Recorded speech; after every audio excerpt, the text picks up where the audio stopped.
The Israel-Hamas war is confusing me. I think we can all agree that what's happening right now feels really important.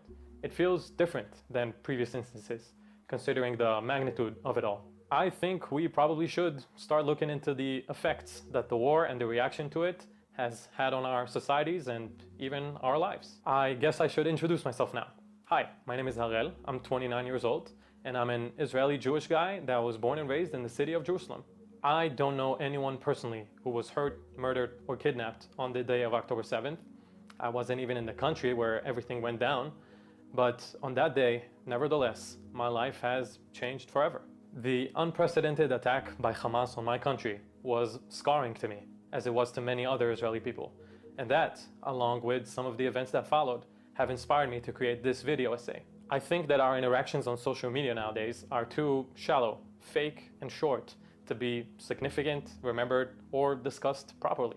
You've probably seen countless videos or posts where someone says something in favor of one of the sides of the war. Then the comments either support them or picks apart whatever they said, or both, and then we move on to the rest of our feed and the next post without actually trying to get to the bottom of things. And sure, some posts are so preposterous that you can't help but laugh and mock whoever posted it, but let's say you post a picture with the writing, "The West is next." Does that really get the message across? Like, can a random person take a look at this sentence that rhymes and really be influenced by it? I don't think so. Obviously, you can make the claim that this is just how social media is nowadays, or at its nature. There's so much news at any given moment, and you're taught to be concise and consume things that are not time-consuming. But still, I think you should choose to dedicate your time to watching this video instead of 83 consecutive TikTok videos. But if you are impatient, here's the too long, didn't give a rat's ass version of this video. I will ask 3 questions that relate to topics that are really confusing me with everything that's going on. The first question, and the least important one, will touch on the past and the confusion I have regarding the basic premises that people seem to have about this conflict. The second will touch on the present, for the most part, and how confusing it is to see Western people taking the side of Hamas. And finally, the third question will touch on the very important topic of what's next and the day after. Before or after asking those questions, I will probably give my assumptions to why things are the way they are, and as you can imagine, given my background, I will more than likely side with Israel on most topics. So I might wish to be as objective as possible, but I will probably be biased with regards to a lot of things that I have to say. That being said, and I know it sounds weird, I think there is value to the things I'm about to say. It's coming from a guy that you physically see talk to you for an extended period of time instead of just reading his comment online. I just can't picture people that absolutely hate Israelis ever encountering the average Israeli. I would assume they mostly focus on what our leaders have to say and what our army spokesperson says without ever meeting an Israeli who has been portrayed to them as very bad. And when I say Israeli, I mean the regular Israeli, the average one.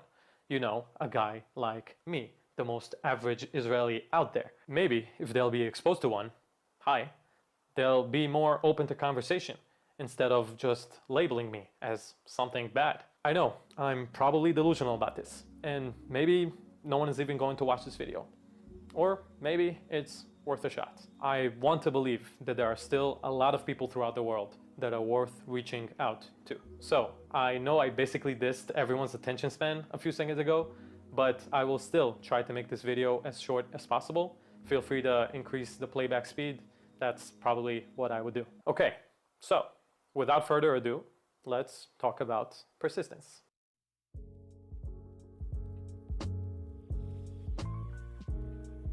So, I don't want this video to be one of those historical videos that really get into whatever happened on this land and the reasons behind the conflict and everything.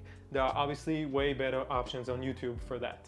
But there's something I must discuss briefly, or to be more precise, someone. Meet Amin al-Husseini, which I'm assuming a lot of you have never heard of or paid any special attention to. This lovely fella became the Mufti of Jerusalem after World War I, which is kind of a big deal, because that meant he oversaw Jerusalem's holy places. This guy was adamant about mainly one thing: preventing the Jews from living in the land where he was born, or preventing them from living, period. Basically, the Mufti was the first one to create the following equation: Jews living here equals bad for Al-Aqsa Mosque, which is by far the most important site for Muslims in this country. Under the British mandate, al-Husseini was not satisfied with how little the British are doing to stop the Jews from coming back to their homeland.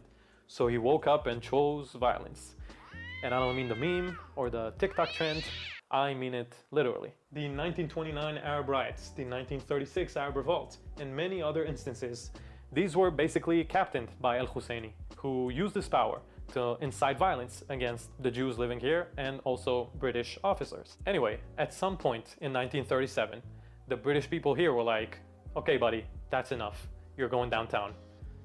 Imagine that in a British accent. But he managed to escape, and spoiler alert, he never came back. But this is not where the story ends for our hero. Not at all. He still had a lot of power and influence, even while not being physically on this land. But he didn't use those responsibly while he declined the UN's General Assembly Resolution 181 to form two separate states on this land. You know, an historical offer to finally form a country for his people. Al-Husseini was not a fan of being pragmatic, sharing, or compromising. And so he decided to choose violence again, because it worked so well the previous times. However, this time around, he had a renewed sense of purpose, using his time before the resolution to, you know, go backpacking through Europe and meeting some new people. Yes, al-Husseini was Hitler's homie, and a big fan of the Nazi treatment towards Jews, as he was an avid supporter about instilling it amongst the Arabs who were living on this land. And you know what? He did it. When the Arabs here started another civil war, on the day after the resolution I just mentioned, their goal was not to try and bargain for more land or anything like that. It was to make the Jews on this land go extinct completely. Does that sound familiar to you? Does that ring any bells? Maybe there are other similar events happening in those days that we can connect the dots to? So, I just don't know how anyone can romanticize the Nakba and everything that happened after the war, given the fact that significant amounts of the people that were displaced believed all of the Jews on this land should be eliminated. I'm sure some of the displaced people were innocent, and I truly feel bad for them.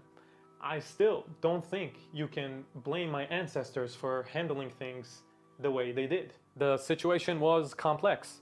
They literally were facing people that accepted the Nazi creed and wanted to act on it. And as we saw on October 7th, we face some of those people as well during our time. I saw this video from some lady who's one of the most influential anti-Israel voices on social media. In the video, and I'm paraphrasing, she says that she's got Palestinian roots, but because she was unfortunately born in America, she accepts all of the bad things that American culture and history have to offer. Slavery, she owns it.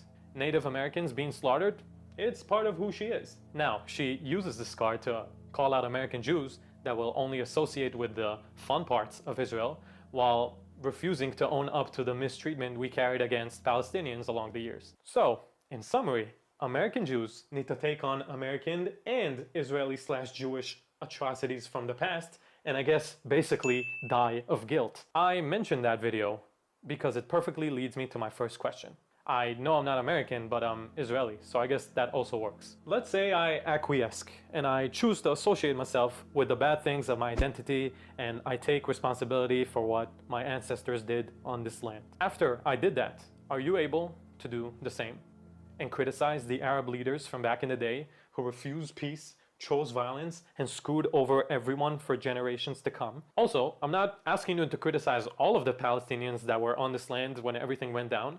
I just want to ask if you're fair enough to criticize some of the inciting violence people on that side, including people who literally chilled with Hitler. I know a lot of Israeli people that criticize our ancestors, and it's a sentiment I can at least somewhat understand. Sure, Israel is not perfect, and maybe we could have handled things differently. But people who get off scot-free nowadays, like al-Husseini or the Arabs here that chose violence when they had a real shot at peace at a crucial period of time in history, is mind-boggling to me. Acknowledging this should be common sense, because if not, you're supporting violence. And no, it wasn't a case for romantic resistance for liberation, proven beautifully by this one picture. Also, can we please stop with the whole colonizer thing?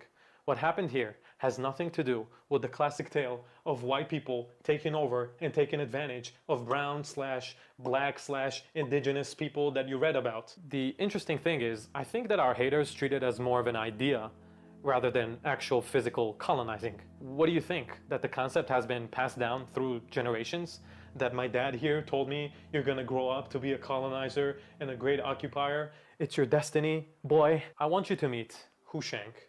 And if that name sounds exotic to you, it's because it is. He was born in the Iranian city of Mashhad in 1937. And he's named after, let me make sure I get this correctly, an early hero king in the Iranian mythology. Pretty cool, no? I think that his name alone would suggest that his family felt a pretty strong connection to where they lived. Wouldn't you agree? Well, sucks to be them. The very tolerant Shia Muslims of the city decided that, get this, the Jews were not holy enough to share the city with one of their dead holy saints. So, off to Tehran you go, I guess. But young Hushank and his family were persecuted there too, even though, again, they felt a connection to where they lived and they loved Iran. But then a unique opportunity has presented itself to 12-year-old Hushank. Come to the newly established state of Israel, but come alone. Hushank has accepted the offer. And now I would like to ask you what went through this kid's head when he did. Was it A, I would like to go there and have a chance at a normal life even though I'm starting with nothing? Or B, oh boy, it is finally my time to go colonize some Arabs. I would imagine that a 12-year-old kid who was persecuted for ever since he was born, just because he was born a certain way, would just like a chance at a normal, decent life. Hushank made the difficult move of coming here, excelling in agriculture and gardening, making this land so much more beautiful. He was dealt a bad hand for sure, but he chose life, and he found comfort in refuge in this miracle of a country we call Israel. And full disclosure, I'm happy he did it, and I know he is happy, because I'm his first grandchild, and it's probably the biggest honor of my life. You probably can't understand me right now, Grandpa, but thank you for making the right choice and creating something beautiful. I'm not talking about myself. I just gave you two stories about two men. Both were born in the Middle East. Both share fairly brown skin. Both are persistent. The difference between the two? One was persistent about life, and one was persistent about violence. The comparison between the two beautifully exemplifies just about everything you need to know about this place, what happened here, and why things are the way they are. It very clearly shows. But the unfortunate icing on the cake is that exactly 2 years after my grandpa was born, this used adult diaper of a man was born in the exact same city. The thought of my grandpa passing by him on the street as the two were young children is poetically horrifying, given the fact that it was people of his kind, and maybe even his family, who chased away my grandpa from Mashhad. And now, 8 decades later, he still wants my grandpa dead. And if that's not horrible in your eyes, then I really don't know what else to say. I hope that our current refuge will do.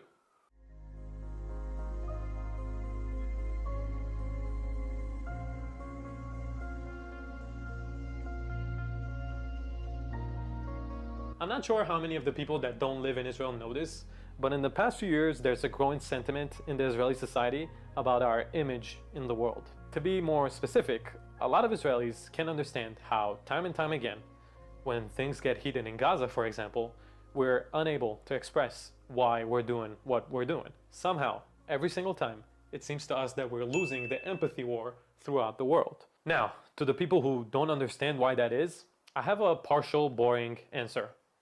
It's just a numbers game. The Israeli government, or any other institution, can make the best, most informative, detailed video on why we're doing what we're doing and how we're doing it. It still won't be close to having the same effect of one Mohammed Salah video criticizing us and siding with Gaza. And that's just one example. Once our starting point is so pathetically tiny, it's almost as if we're unseen. It's just the way things are. The Muslim world, with significant parts of it united against Israel and the Zionistic idea, is far bigger population-wise.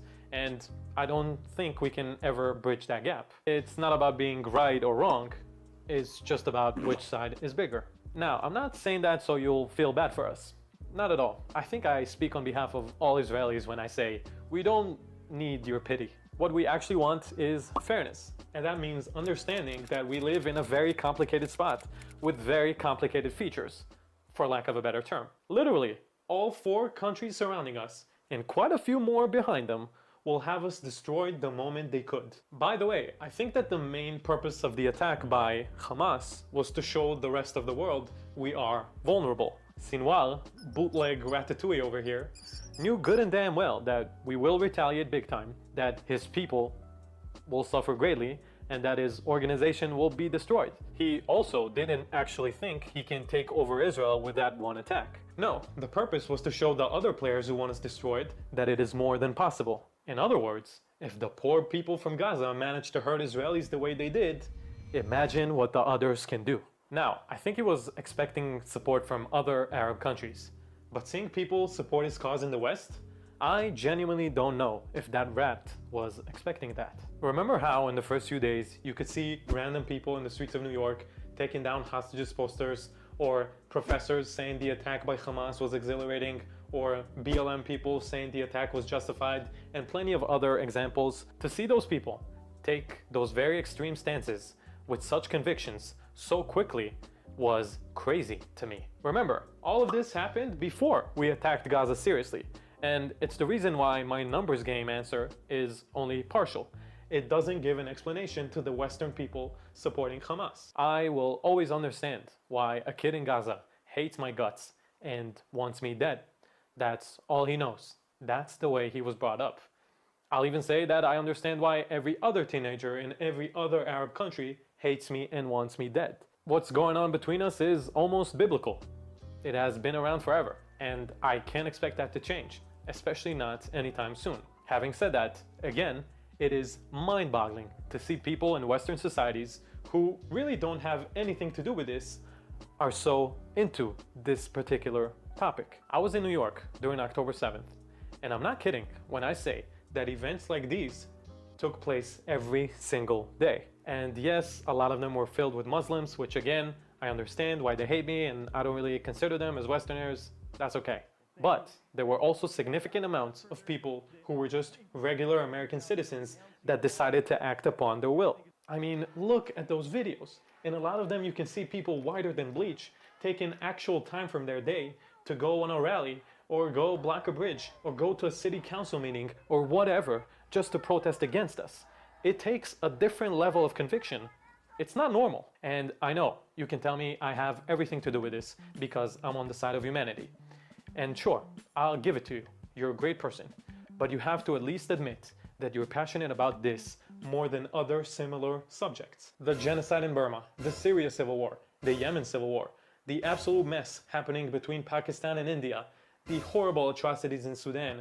There are ample examples of Muslim people being mistreated by countries, but I can't shake the feeling that unless those countries were being called Israel, it basically didn't happen. Also, I recently thought about this. The Palestinian flag must be one of the most famous flags in the world. Sure, maybe I'm on the other side of it, so I just notice it more than usual, but objectively, you see it a lot. As someone who watches a lot of football, you can sometimes see it in a random game in the Scottish League or something.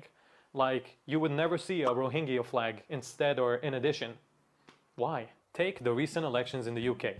There are people online who thought that the defining issue of the elections should be Gaza. What? Look at this picture from after this used napkin of a man was elected as a parliament member. Why? I just gave you examples of deranged, obsessed people speaking against my country. But now I would also like to tell you about the interesting case of Brett Kollmann. Kollmann is an independent NFL analyst which makes amazing content, really breaking down the game with outstanding attitude and amazing knowledge. And he's also a very chill guy who's not pretentious at all. I've been following him for a year plus now, and he almost never talks about anything besides football. And if he does, it's definitely about sports in some way. But when there was this airstrike incident in Rafah a few months back, Brett tweeted this. Now, I would be shocked to learn that Brett is an anti-Semite.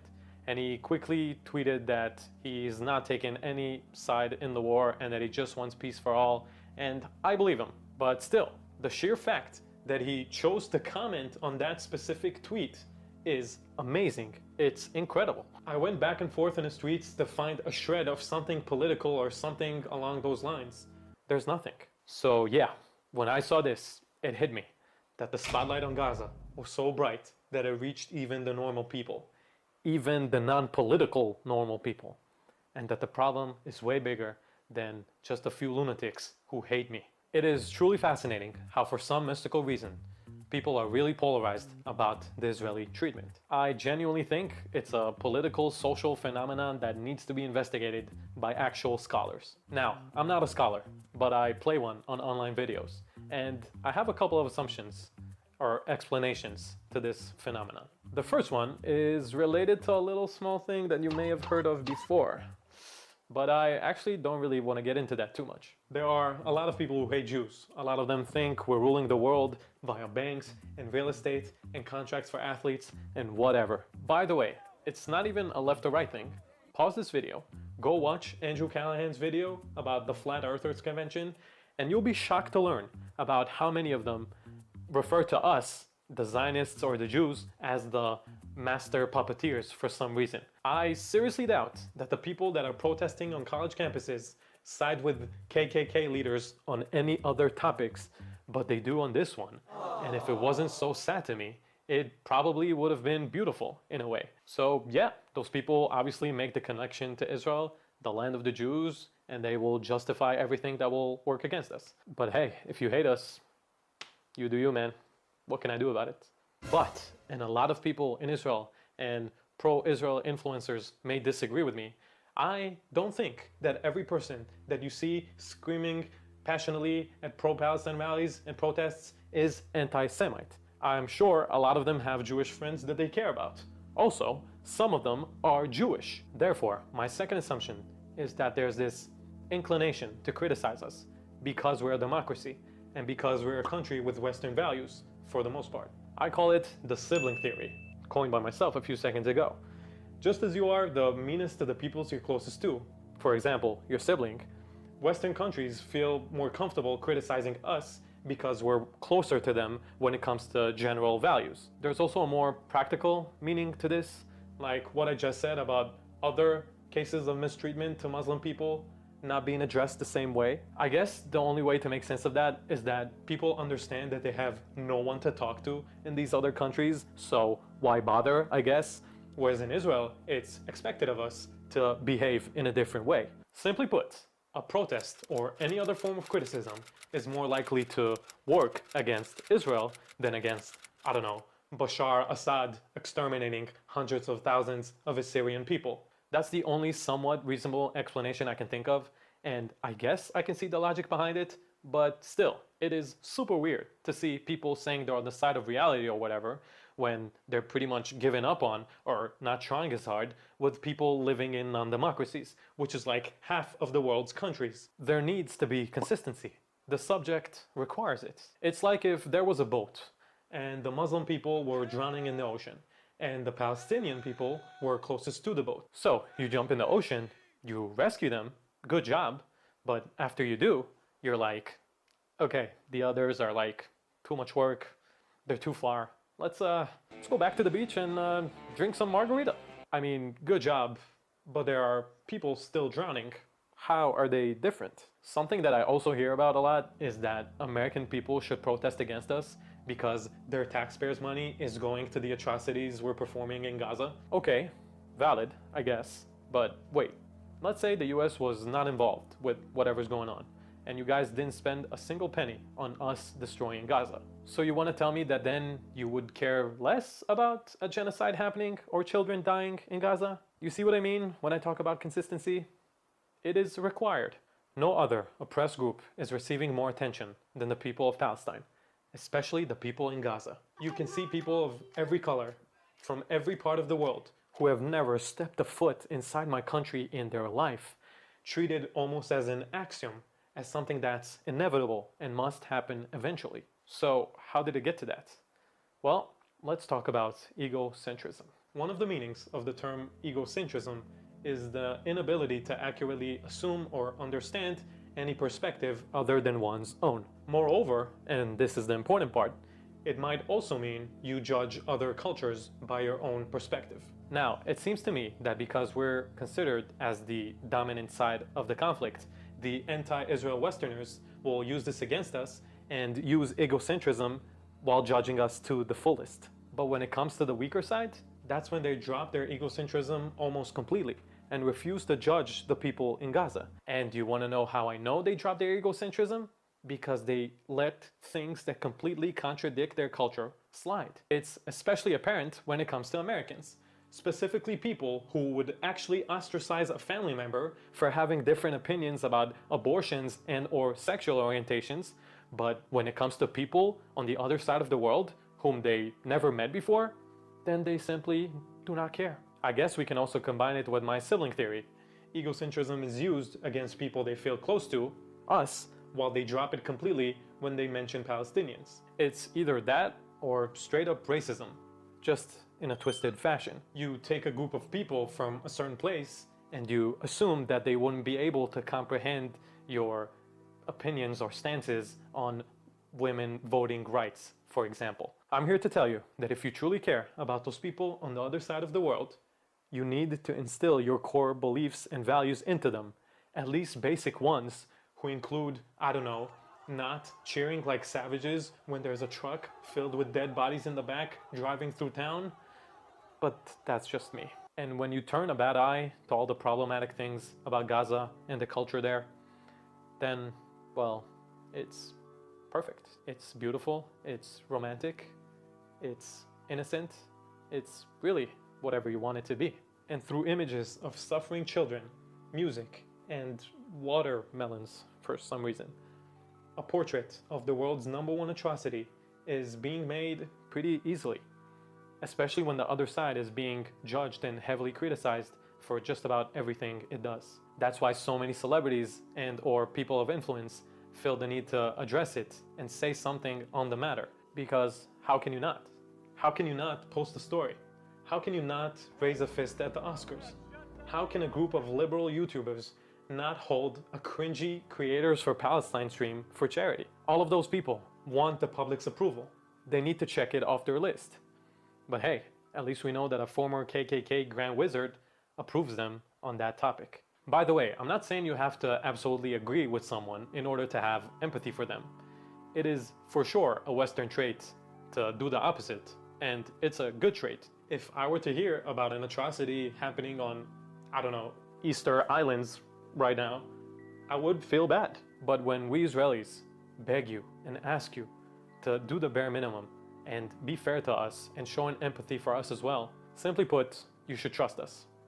But if you don't, fine. That leads me to my second question. What do you think about Muslim Arabs who live on this land and don't want us going extinct and they are okay with us living here? I mention that because no one ever talks about those people. What about the Muslim Arab soldiers who gave away their life protecting this country? Are they traitors in your eyes? What about former co-workers of mine from East Jerusalem who might not like the Israeli flag as much as I do, but they're okay with me living here and the general concept of us living together? Are they betraying their brothers in Gaza? I'm genuinely curious, and it should really put my sibling theory to the test. What do you think of people who are more similar to Palestinians than to me, but think like me and disagree with your core basic slogan?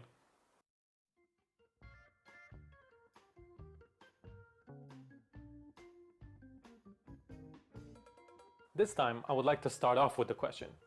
Hypothetical scenario. Let's say we reach an agreement over a Palestinian country. Or even better, the Jews are completely extinct from this earth, or we all go back to our original countries, or we all go to some artificial island on the Indian Ocean, or whatever crazy aspiration y'all have for us. What do you envision the country of Palestine to be? After World War II, and after the defeat of the Nazi regime, Germany was split into two.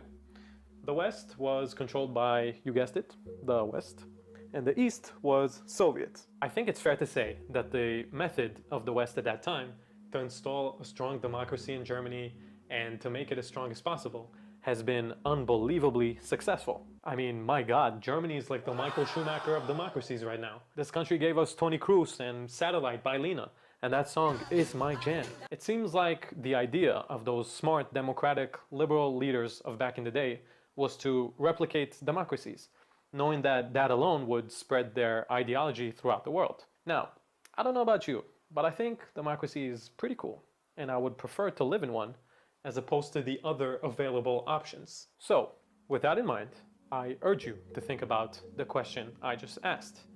What do you envision the future of Palestine to be? Do you envision it as a strong, flourishing democracy? Because you should, as Westerners who want other people to live a good life. You do? Okay, perfect. Let's see what we're working with on this side of the world. Oh dear. So yeah, to think that Palestine will have a different fate, I'm sorry, but it's beyond delusional. It's literally about looking at a map. It'll tell you very quickly all you need to know about this side of the world. Remember what I said in part 2 about the whole boat analogy? I guess that another reason that people think that the Palestinian people are closest to the boat is because of actual physical borders. The ethos of the Palestinians, especially the ones in Gaza, is not only about not having a country, right? It's also about being trapped in an open-air prison. I mean, the Rohingya people are being thrown alive into fires and are suffering other things that I'm just not gonna say, but hey, at least there's not a fence around them. But you know, even without a fence or a border or whatever, even when they'll have their precious country while breaking loose from the chains of the cruel Zionistic regime, Palestine will never be free, ever. And I know that the term free can be used in a lot of different ways, but trust me, wherever you put it on a spectrum, the Palestinian people will never achieve it. And sure, maybe you know someone with Palestinian roots that goes to school with you and believes just like you that a woman can be voted as president, but their homies in Gaza don't. This can't be installed in them. It has nothing to do with Israeli people. It's just how life is in this part of the world. The thing is, I don't know what's worse, knowing that and being pro-Palestine, or not knowing that and being pro-Palestine. I think that most people are able to conceptualize why there are refugees coming to the West from this side of the world. It's because life here sucks for the most part, and they know that Palestine will never be a democracy. They just don't care. They really didn't put much thought into it. They go to a rally thinking they're doing the right thing without trying to realize what it is they're standing up for. And that is so shallow and disappointing. I'm going to give a weird reference to a movie that we all know. The way the casual pro-Palestine supporters follow the extremists really reminds me of the Dark Knight scene with the Joker and Harvey Dent in the hospital. The Joker says the immortal line, "Do I really look like a guy with a plan?" while blaming everyone else for scheming plans. You know, in our case, Jews/Israel/America. He then continues to say, "Introduce a little anarchy, upset the established order, and everything becomes chaos. I'm an agent of chaos. And you know the thing about chaos? It's fair." Make no mistake, the extremists don't want green on their map. They do have a plan. They just lie about it like the Joker. Upsetting the established order might sound romantic in a movie, and we all love Heath Ledger, but this is real life. And supporting the burning of American flags while rooting for the establishment of a state that's never going to be a democracy is super dangerous for all this green that you see on this map. It's all connected. I've given up on the extremists. I'm not talking to them. Most of them probably won't be horrified by this picture and might even support it, just as they recently and suddenly are supporters of Osama bin Laden. You know, the guy who flew planes with innocent people inside into skyscrapers to get his messages across. I'm speaking to the intelligent people who are following those extremists, even partially. Harvey Dent left this conversation with the Joker as a villain. Don't be like Harvey Dent. So, you must be asking yourself, what am I supposed to take from this video? Am I supposed to not root for people who are suffering just because we don't have the same values or because they don't live in a democracy? Well, of course not. what you should take away from this video is the realization that some things can be really complicated. That's why I've asked you all of these questions, to answer my confusion, but also so that you can see where you stand on these issues and then figure stuff out. If you are able to criticize the Arab leaders of this land from back in the day, maybe you are able to do the same for now. If you think that Muslim Arabs who support us, or at the very least don't aspire to take this land away from us, are grown people capable of having their own opinion, maybe that means that there's a legitimate reason to think differently than you currently are. And if you think that Palestine should be a democracy, maybe you're looking at a map and you realize it's not going to happen. And if you reach the realizations that things can be complicated, I'm gonna ask you to, again, trust us. At least partially. I'm not asking you to walk around in the streets wearing an Israel flag around you. I'm simply asking you to look at the fraudulent, dangerous, shallow other sides as opposed to our green one. I disagree with my Prime Minister. I don't think you are useful idiots. I think you are intelligent people who have willingly trusted a train driver to get you to a certain spot without knowing the train has gone off the rails completely. And when the alternative is trusting your sibling, well, I think you should do it. And no, we're not perfect. We never will be. I'm aware that we are causing major damage in Gaza right now. I'm owning up to it. I don't run away from it. But I want you to be fair and believe us when we say that we're doing what we're doing against our will. But we must. And sure, we make mistakes. And maybe we can handle things differently. But damn it, at least we try. At least we try to live a normal, good, Western life in this absolute purple mess. I truly believe that we should be the blueprint for Western societies. I know it might sound ridiculous at first, but picture a society where there's actual camaraderie and unity and respect for one another and care for one another without really caring about skin color or heritage. That's what we have here. It's because we're all united around one concept: living together on this land. It's the basis of everything. It's really that simple. And I think it's beautiful. I wish for other societies to experience the same. So yeah, your support will go to a good place.